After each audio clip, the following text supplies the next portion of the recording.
Well, the late President Mwai Kibaki's family paid glowing tribute to him, describing him as an intentional father who always made time for his family and who was loving but strict. Well, in remarks by Judy and Jimmy Kibaki, President Kibaki was painted as a man who had his priorities right and who lived an honorable life that was about prioritizing what is important.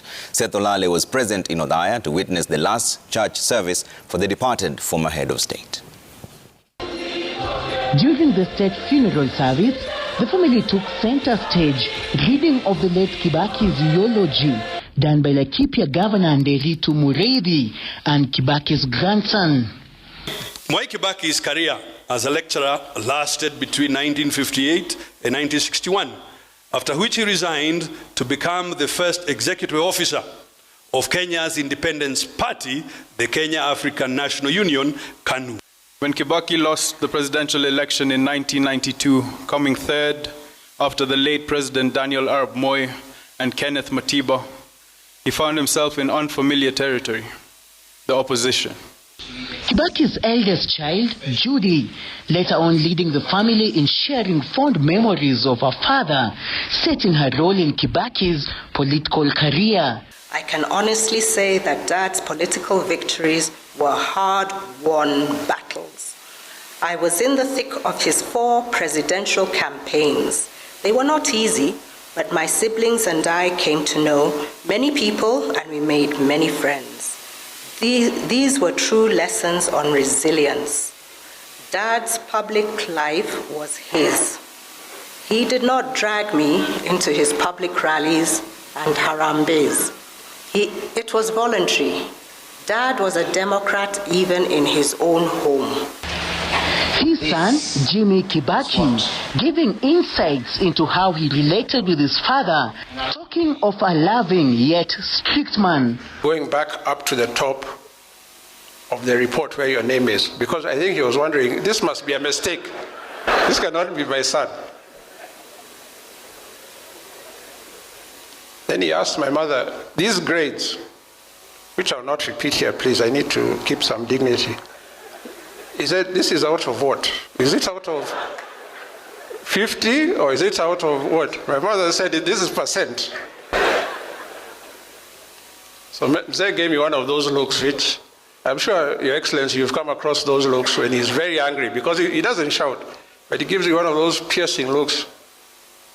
Jimmy calling a close family friend to the podium to read a tribute to the former president, the son of a departed former MP, Munene Cairo. Indeed, the first time I ever saw my father shed a tear was at your father's funeral.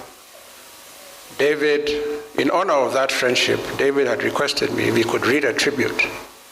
And here he is. Go ahead. As the leader of official opposition, together with the Right Honorable Prime Minister, Raila Amolo Odinga, you removed an oppressive, dictatorial regime. And after a second attempt, you successfully gave us our new Constitution, Katiba 2010.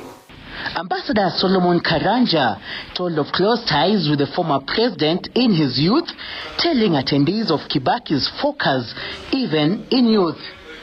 If we went out in his Volkswagen and came back slightly out of time, like 1 o'clock, he was able to go and deliver a beautiful and very well-attended lecture at 8 o'clock in the morning.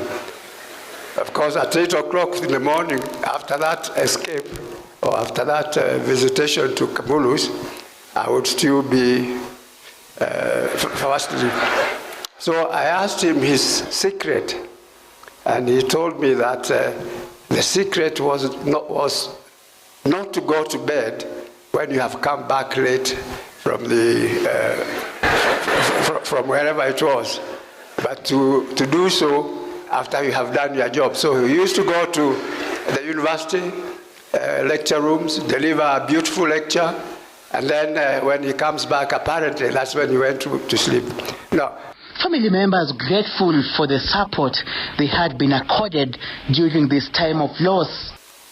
His Excellency Mwai Kibaki has been a great inspiration to all of us in the family His singular wish to see all members of the family grow their lives successfully was the reason he touched all of us. The immediate family receiving its final prayers at the funeral service before escorting the former president to his Othaya home where he was interred. The family of the late Mwai Kibaki want Kenyans to emulate and implement the teachings and beliefs the former head of state stood for. Seth Olale, Citizen TV, Othaya, Nyeri County.